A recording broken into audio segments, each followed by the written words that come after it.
Hi అండి, నేను మీ Vahini. Welcome to our channel Tarak Vahini TET and DSC. ఈ ఛానల్లో ఏపీ టెట్ డిఎస్సి సిలబస్ పై ఎవ్రీడే వీడియో క్లాసెస్ అనే ఉంటాయి. అండ్ వాటిపైన ఎయిమ్స్ ఫర్ డిఎస్సి అనే టెలిగ్రామ్ గ్రూప్ లో ఎవ్రీ సండే 7:30 PM కి వీక్లీ టెస్ట్ అనేది ఫ్రీగా ఉంటుంది. ఇంకా ఎవరైనా ఛానల్ ని సబ్స్క్రైబ్ చేసుకోకపోతే వెంటనే సబ్స్క్రైబ్ చేసుకోండి. మన క్లాసెస్ అన్ని చూసి మీకు నచ్చితే. సో ఇప్పటి వరకు మనం అన్ని సబ్జెక్టుల మీద చాలా వరకు క్లాసెస్ అనేవి ఫ్రీగానే, క్లాసెస్ టెస్ట్లు అన్ని ఫ్రీగానే కండక్ట్ చేస్తున్నాం. సో 9th క్లాస్ బయాలజీలో 2 చాప్టర్స్ అయిపోయినాయి. 8th క్లాస్ బయాలజీ మొత్తం చెప్పేశాము.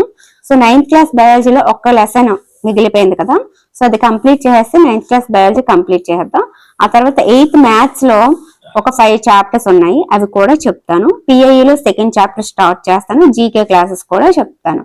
ప్రతి సబ్జెక్ట్ మీద క్లాసెస్ అయితే చేయడానికి ట్రై చేస్తాను.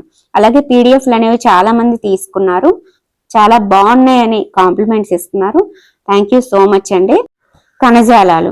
ఏకకణజీవులలో ఒకే కణం అన్ని మౌలిక విధులని నిర్వర్తిస్తుంది. ఎగ్జాంపుల్, అమీబాలో ఒకే కణం ఉంటది, అది చలనం, ఆహార సేకరణ, వాయు మార్పిడి మరియు విసర్జన వంటి విధులను నిర్వర్తిస్తుంది. బహుకణ జీవులు ఏం చేస్తాయంటే శ్రమ విభజనను చూపిస్తాయి. ఇందులో మిలియన్ల సంఖ్యలో కణాలు ఉంటాయి, ఒక్కొక్క కణము ఒక్కొక్క పని చేస్తుంది అనమాట.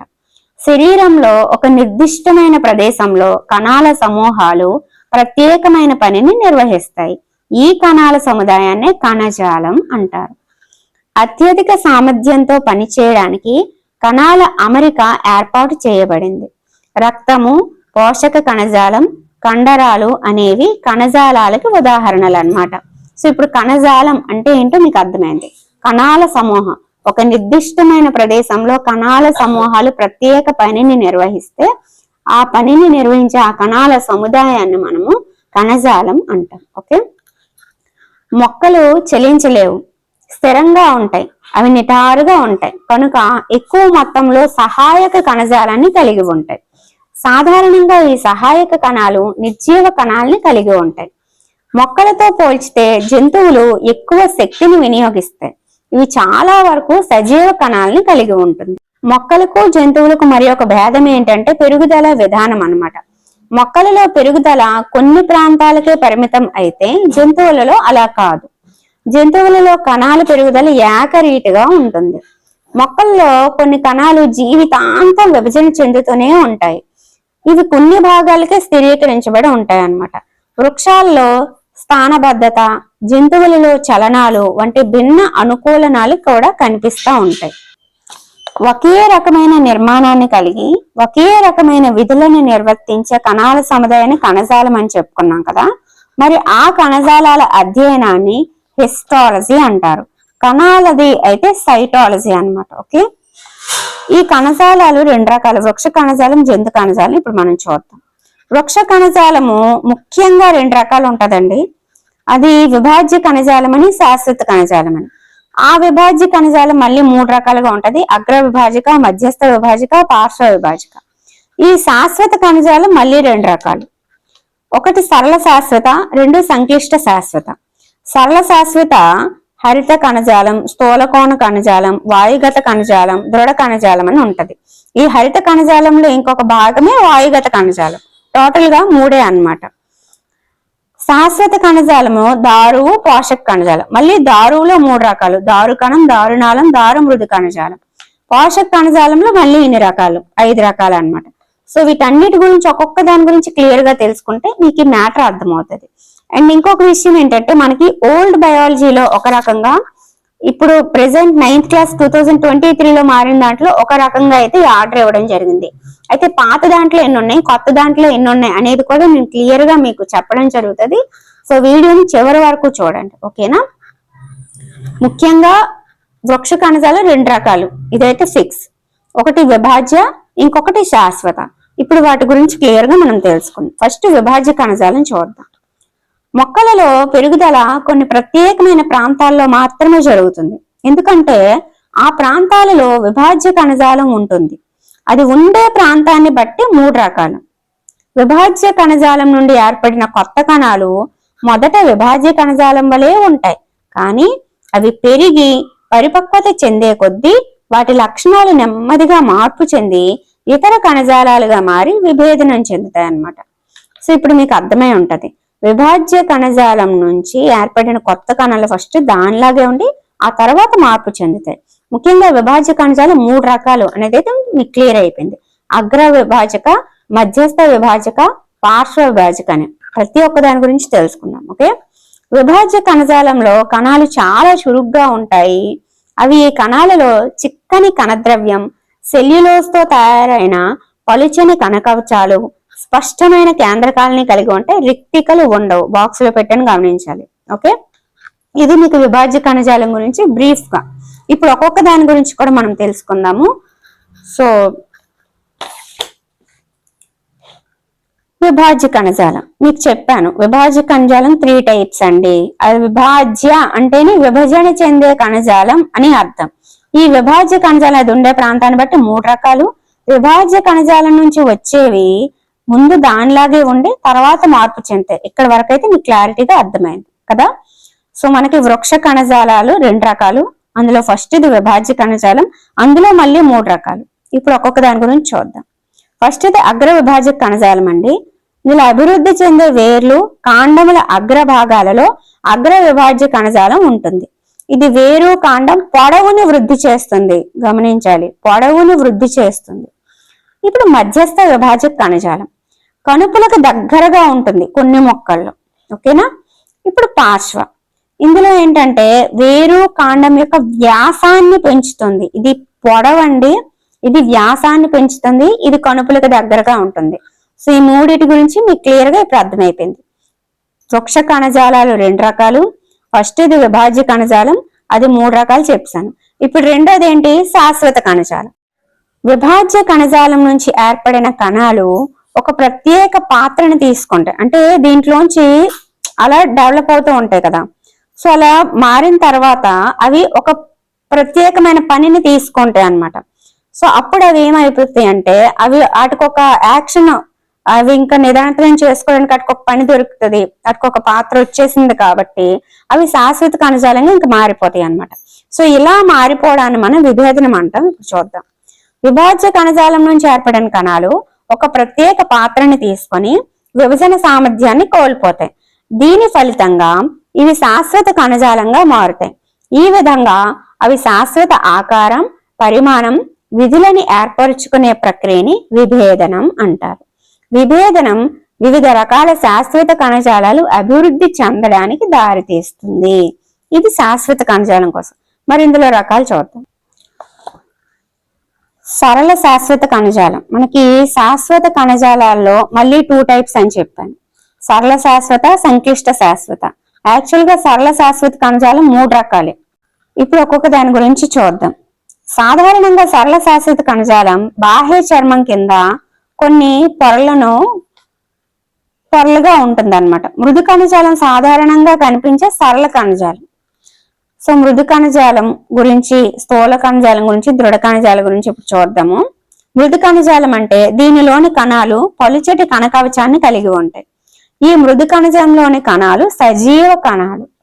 ఈ మృదు కణజాలం మళ్ళీ 2 టైప్స్ ఉంటది అనమాట. సో అవేంటంటే హరిత మృదు కణజాలం, వాయుగత మృదు కణజాలం అని 2 టైప్స్. మనకి మృదు కణజాలంలోనే ఇవి 2 టైప్స్. అర్థమవుతుంది కదా మీకు. శాశ్వత కణజాలంలో సరళ శాశ్వత కణజాలం ఒక భాగము, సంక్లిష్ట శాశ్వత కణజాలం ఒక భాగం. సరళ శాశ్వత కణజాలంలో మళ్ళీ 3 రకాలు ఉంటాయి, మృదు, స్థూల, దృఢ. ఆ మృదులో మళ్ళీ 2 ఉంటాయి. ఓల్డ్ అయితే 3, న్యూ అయితే 2. సో ఆ 2 ఏంటంటే హరిత మృదు కణజాలం, వాయుగత మృదు కణజాలం. మరి ఓల్డ్ లో 3 ఉంటాయని చెప్పాను కదా. ఆ 3వది ఏంటంటే నిల్వ మృదు కణజాలం, స్టోర్ అండ్ కైమా, వ్యర్థాలను నిల్వ చేసింది. ఇది ఇప్పుడు లేదు మనకి కొత్త సిలబస్ లో.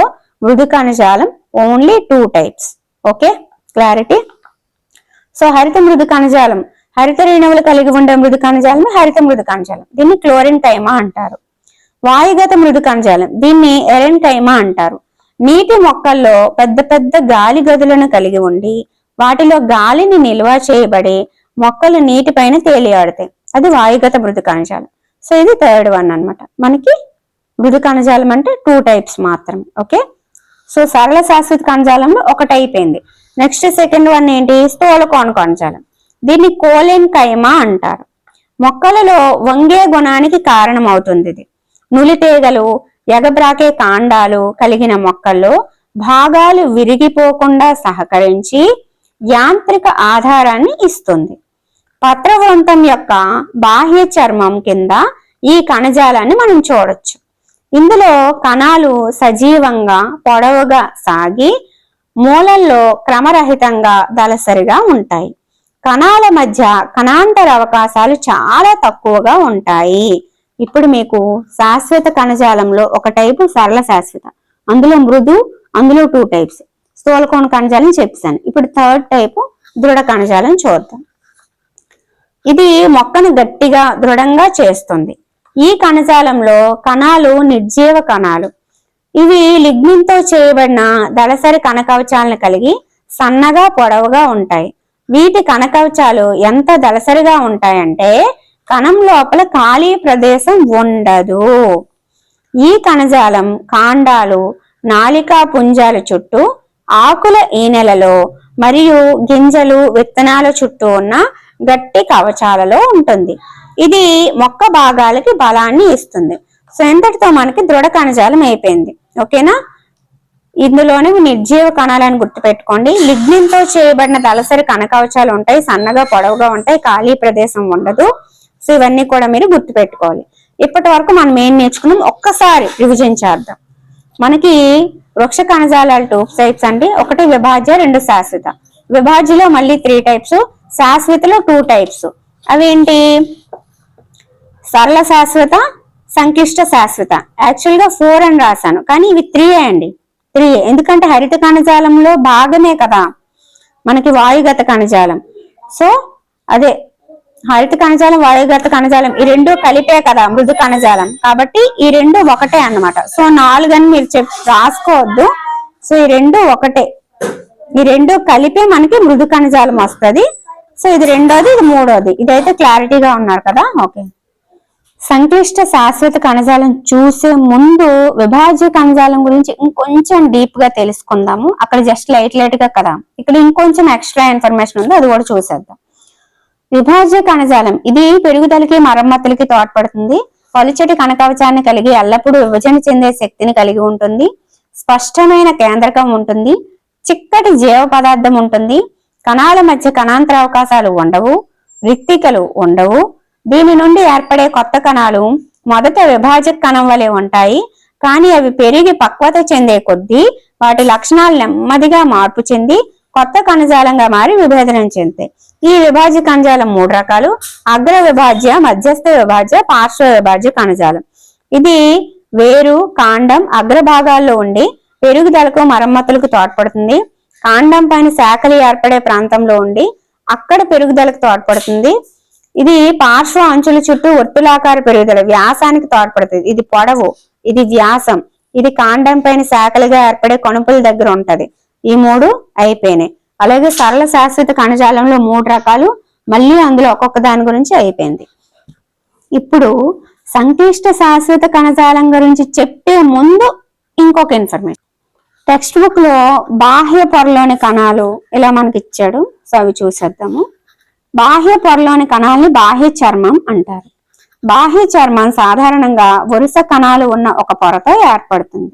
దళసరిగా ఉంటుంది. మొక్కల నుండి నీటి నష్టాన్ని కాపాడుతుంది. మొక్క యొక్క వాయుగత భాగాలలోని బాహ్య చర్మ కణాలు తరచుగా మైనం వంటి నీటిని నిరోధించే పొరను బాహ్యాంగ ఉపరితలం పైన స్రవిస్తాయి. ఇవి మొక్కలకు నీటి నష్టం నుండి రక్షణగా, యాంత్రికంగా జరిగే గాయాలు, పరాణుజీవి శిలీంధ్రాల దాడి నుంచి రక్షణలో సహాయపడతాయి అన్నమాట. ఈ బాహ్య చర్మ కణాలు కణాంతర అవకాశాలు లేకుండా ఉంటాయి. పత్ర బాహ్య చర్మంలో పత్ర రంధ్రాలను ఆవరించి 2 మూత్రపిండాకారపు రక్షక కణాలు ఉంటాయి. పత్ర రంధ్రాలు వాయువుల మార్పిడికి అవసరమవుతాయి, బాష్పోత్సేకానికి కూడా. ఈ పత్ర రంధ్రాలను ఆవరించి 2 మూత్రపిండాకారపు రక్షక కణాలు కూడా ఉంటాయి. నీటిని శోషించుకునే వేర్ల యొక్క బాహ్య చర్మ కణాలు సాధారణంగా శోషణ ఉపరితల వైశాల్యాన్ని ఎక్కువగా పెంచే పొడవైన మూలకేశాల వంటి భాగాల్ని కలిగి ఉంటాయి. ఎడారి మొక్కల వంటి కొన్ని మొక్కలలో బాహ్య చర్మం దళసరి మైనం పోతగల క్యూటిన్, దీనిని జల నిరోధక శక్తి కలిగిన రసాయన పదార్థం అంటారు. దీనిని బాహ్య ఉపరితలంపై కలిగి ఉంటుంది. సో ఇక్కడ మీరు చూడొచ్చు, ఇది రక్షక కణజాలం అయితే, ఇది బెండు కణాలు, ఇది పగిలిన బాహ్య చర్మం అన్నమాట. ఓకే, మొక్క పెరుగుతున్న కొలది వెలుపల ఉండే రక్షణ కణజాలం కొన్ని మార్పులు చెందుతుంది. వల్కలంలో ఉన్న ద్వితీయ విభాజ్య కణజాలం బెండులో ఉన్న కణాలు నిర్జీవంగా ఉండి దగ్గరగా కణాంతర అవకాశాలు లేకుండా అమరి ఉంటాయన్నమాట. సో ఇది రక్షక కణజాలం కోసము. అలాగే ద్వితీయ విభాజ్య కణజాలం నెక్స్ట్ చూద్దాము.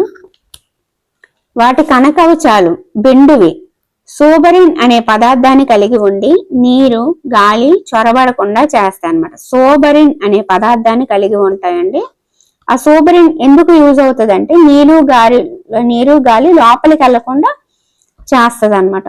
సో ఇక్కడతో మనకి వృక్ష కణజాలంలో ఫస్ట్ విభాజ్య కణజాలం, అందులో 3 టైప్స్ అయిపోయినాయి. నెక్స్ట్ శాశ్వత కణజాలంలో ఒకటైన సరళ శాశ్వత కణజాలం అయిపోయింది. ఇప్పుడు సంక్లిష్ట శాశ్వత కణజాలం చూద్దాం. ఒకటి కంటే ఎక్కువ రకాల కణాలతో ఏర్పడుతుంది. ఈ కణాలన్నీ ఒకదానితో ఒకటి సహకరిస్తూ ఒకే రకమైన పనిని నిర్వర్తిస్తాయి. ఎగ్జాంపుల్ దారువు, పోషక కణజాలం. ఇప్పుడు చూద్దాం. ఇవి 2 ప్రసరణ కణజాలాలు మరియు నాళికా పుంజాలుగా ఏర్పడతాయి. సంక్లిష్ట మొక్కలలోని ఒక నిర్దిష్ట లక్షణం ఏంటంటే నాళికా కణజాలం. ఇప్పుడు మనకు ఈ సంక్లిష్ట శాశ్వత కణజాలం అంటే దారువు, పోషక కణజాలం తెలుసు. ఇప్పుడు ఫస్ట్ దారువు గురించి తెలుసుకుందాం. దారు కణాలు, దారు నాళాలు ఎందుకు ఉపయోగపడతాయంటే నీరు, ఖనిజ లవణాలని నిట్ట నిలువుగా రవాణా చెందడానికి ఉపయోగపడతాయి. ఇవి దళసరి కణకవచం కలిగి ఉండి పరిణతి చెందిన తరువాత నిర్జీవ కణాలతో ఉంటాయి. నెక్స్ట్ దారు మృదు కణజాలం. ఇది ఆహారాన్ని నిల్వ చేస్తుంది. దారు తంతువులు లేదా నారలు, ఇవి వివిధ పనులకు సహకరిస్తాయి. ఇది దారువు చేసే పని. సంక్లిష్ట శాశ్వత కణజాలమైన దారువు చేసే పనులు ఇవి. ఇప్పుడు పోషక కణజాలం. ఇందులో మళ్ళీ చాలనీ కణాలు, చాలనీ నాళాలు, సహకణాలు, పోషక కణజాల తంతువులు, పోషక మృదు కణజాలం ఇవన్నీ ఉంటాయి అన్నమాట. సో చాలనీ నాళాలు గోడలు రంధ్రయుతంగా ఉంటాయి. పోషక కణజాల తంతువులు పత్రం నుండి ఆహారాన్ని ఇతర భాగాలకు రవాణా చేస్తాయి. ఇది పోషక కణజాలం. ముఖ్యంగా పోషక కణజాలం అంటే ఆహారాన్ని రవాణా చేస్తుంది. దారువు అంటే వాటర్ని, ఖనిజ లవణాలని రవాణా చేస్తూ ఆహారాన్ని నిల్వ చేస్తుంది అని గుర్తుపెట్టుకోండి. ఓకే, పోషక కణజాల తంతువులు తప్ప అన్ని కణాలు సజీవ కణాలు. ఇందులో ఏవైతే ఉన్నాయో ఈ పోషక కణజాల తంతువులు తప్ప మిగతావన్నీ సజీవ కణాలు. ఓకే, నెక్స్ట్ మన శరీరంలో కణజాలాలకు ఎగ్జాంపుల్ రక్తము, కండర కణజాలం. ఇప్పుడు మనకి మొక్కలలో ఉన్న కణజాలాల రకాలు కంప్లీట్ అయిపోయింది. ఇప్పుడు జంతువులకు వచ్చాం. జంతువులలో కణజాలాలు చేసే పనిని బట్టి పలు రకాలుగా ఉంటాయి. ఉపకళా కణజాలం, సంయోజక కణజాలం, కండర కణజాలం, నాడీ కణజాలం అని వివిధ రకాలుగా ఉంటాయి. రక్తాన్ని మనము అంటే మన శరీరంలో కణజాలాలకి రక్తము, కండర కణజాలం ఎగ్జాంపుల్ గా తీసుకున్నాం కదా. సో రక్తం అంటే సంయోజక కణజాలం, కండరాలు కండర కణజాలం. వీటిలో 2 తెలిసిపోయింది. ఇప్పుడు మిగతా చూద్దాం. సో జంతువుల్లో ఉపకళా కణజాలం, సంయోజక కణజాలం, కండర వ్యవస్థ, ప్రతి ఒక్క దాని గురించి ఇప్పుడు మనం డిస్కస్ చేస్తున్నాం. ఉపకళా కణజాలం జంతువులలో శరీర భాగాలను కప్పి ఉంచి రక్షణనిచ్చే కణజాలాన్ని ఉపకళా కణజాలం అంటారు. ఇది శరీర అంతర్భాగాలని అండ్ కుహరాలని కప్పి ఉంచుతుంది. శరీరంలో వివిధ అవయవ వ్యవస్థలను వేరు చేస్తుంది. చర్మం, నీటి లోపలి పొర, రక్తనాళాల పై పొర, ఊపిరితిత్తుల వాయుగోనులు, వృక్కనాళాలలో ఉపకళా కణజాలం ఉంటుంది. ఈ కణజాలంలో కణాలు దగ్గరగా అమరి ఉంటాయి. వాటి మధ్య అతి తక్కువ సిమెంట్ పదార్థం కలిగి ఉండి కణాంతర అవకాశాలు లేకుండా ఉంటాయి. ఏ పదార్థం బయటికి వెళ్ళాలన్నా లోపలికి రావాలన్నా కనీసం ఈ కణజాలంలో ఒక్క పొరనైనా దాటాలి. ఈ కణాల పారగమ్యత శరీరానికి, బాహ్య పరిసరాలకి మధ్య మరియు వివిధ అవయవాల మధ్య పదార్థాల మార్పిడిని క్రమబద్ధం చేయడంలో ముఖ్య పాత్ర పోషిస్తుంది. అన్ని రకాల ఉపకళా కణజాలాలు తంతుయుత ఆధార త్వచంతో వేరు చేయబడి ఉంటాయి.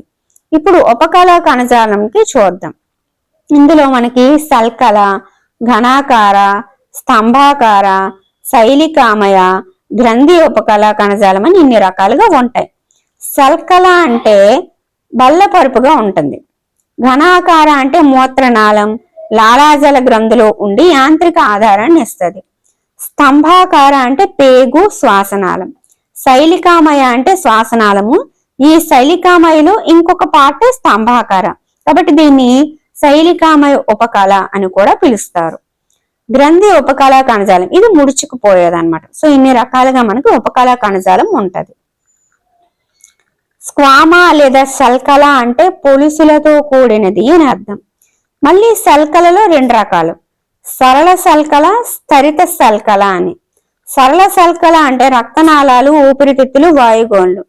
స్థరిత సల్కల అంటే పొరలుగా అమరి ఉండటం, ఎగ్జాంపుల్ చర్మం. ఆహార వాహిక, నోటి కుహరంలోని పొర సల్కల ఉపకళ చేత కప్పబడి ఉంటుంది. పేగు, లోపలి పొర వంటి శోషణ, శ్రావక క్రియలు జరిగే చోట పొడవాటి ఉపకళా కణాలు ఉంటాయి, ఎగ్జాంపుల్ స్తంభాకారం. అవరోధాలను దాటుకుంటూ కదలికలను సులభతరం చేస్తుంది. పేగు అంటే స్తంభాకారం, ఓకేనా. శ్వాసనాళంలో స్తంభాకార కణజాలం శైలికలని కూడా కలిగి ఉండి కణాల వెలుపలికి కేశాల వంటి నిర్మాణాలుగా కనిపిస్తాయి. ఈ శైలికల చలనాలు శ్లేష్మమును ముందుకు తోస్తాయి. ఈ రకమైన ఉపకళా కణజాలాన్ని శైలికామయ ఉపకళా కణజాలం అంటారు.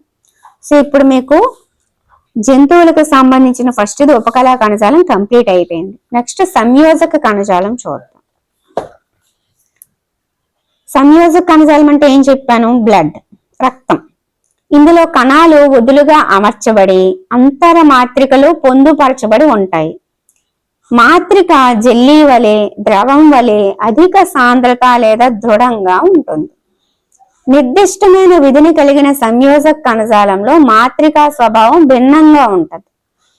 రక్త కణాల్లో సంయోజక కణజాలం రకాలు. అలాగే ఘనాస్థి, దృఢ ఎముక, కాచాబ, మృదులాస్థి, ఏరియోలార్ కణజాలం అంటే వాయుగతం, ఎడిపోజ్ కణజాలం అంటే కొవ్వుకు సంబంధించింది. ఇలా సపరేట్ గా మనకి సంయోజక కణజాలాలు ఉంటాయి, ఓకేనా.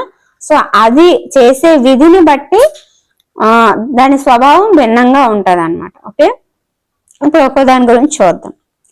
రక్తంలో ఉండే ద్రవరూప మాత్రికని ప్లాస్మా అంటారు. దీనిలో ఎర్ర రక్త కణాలు, తెల్ల రక్త కణాలు, రక్త ఫలకికలు ఉంటాయి. ప్లాస్మాలో ప్రోటీన్లు, లవణాలు, హార్మోన్లు ఉంటాయి.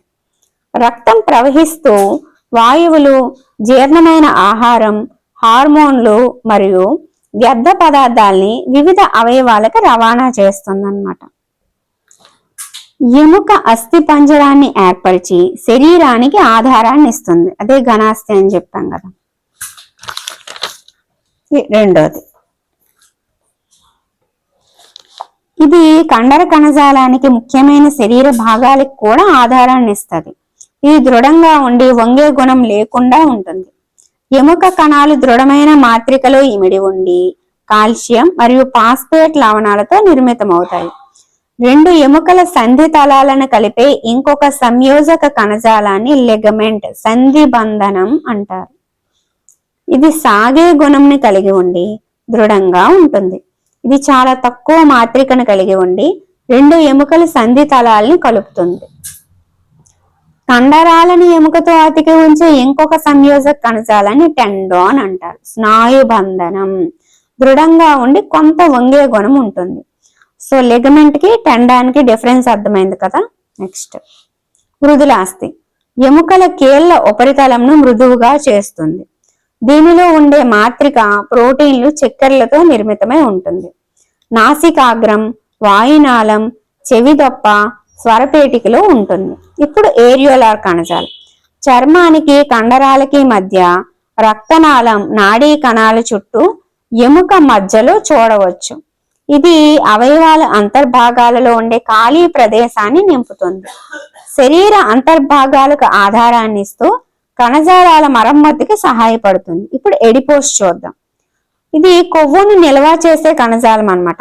చర్మానికి దిగువన అండ్ శరీర అంతర్భాగాల మధ్యన ఉంటుంది ఎడిపోస్ కణజాలం. ఇప్పుడు ఈ కణజాలాల్లో కణాలు కొవ్వు కణికలతో నిండి ఉంటాయి.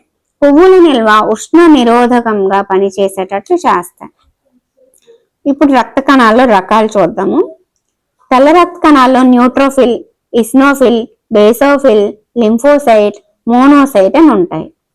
ఎర్ర రక్త కణాలు హేవర్షియన్ కుల్య రక్తనాళాలు మరియు నాడీ తంతువుల్ని కలిగి ఉంటాయి. సూక్ష్మ కుల్యలు కనాలిక్యులస్ ఎముక కణం లేదా ఆస్టియోసైటిస్ యొక్క సన్నని కీలితం కలిగి ఉంటుంది. ఓకేనా? సో ఇందులో కొన్ని పాయింట్లు అయితే టెక్స్ట్ బుక్ లో లేవు, నేను రాయడం జరిగింది, కంగారు అయిపోవద్దు. ఓకే, నెక్స్ట్ ఇప్పుడు కండర వ్యవస్థ అండి. సో ఈ కండర వ్యవస్థకు సంబంధించిన ఇన్ఫర్మేషన్ అంతా ఇక్కడ రాసేసి మనకి ఆ కండరాల రకాలు వాటి గురించి క్లియర్ గా రాసుకున్నాం అనమాట. సో ఇక్కడతో మనకి ఈ చాప్టర్ ని క్లోజ్ చేస్తాం అనమాట. సో మీకు ఈ టాపిక్ అయితే అర్థమైంది కదా? ఓకేనా? ఇది 3 టైప్స్, ఈ 2 కలిపి మృదు కణజాలం. న్యూ టెక్స్ట్ బుక్ ప్రకారం ఇప్పుడు మళ్ళీ మార్చి మీకు, అందుకే ఇది కొంచెం గజిబిజిగా ఉంటది ఈ లెసన్, అందుకే క్లియర్ గా చెప్తున్నాను. ఓకేనా? సో ఇప్పుడు మనము కండర వ్యవస్థ చూద్దాం. కండరాల అధ్యయనాన్ని మయాలజీ లేదా సార్కాలజీ అంటారు. కండరాల కదలికల అధ్యయనాన్ని కైనిసాలజీ అంటారు. కండరాన్ని ఎముకతో అతికించేది టెండాన్ లేదా స్నాయు బంధనం లేదా స్నాయు రుజువు.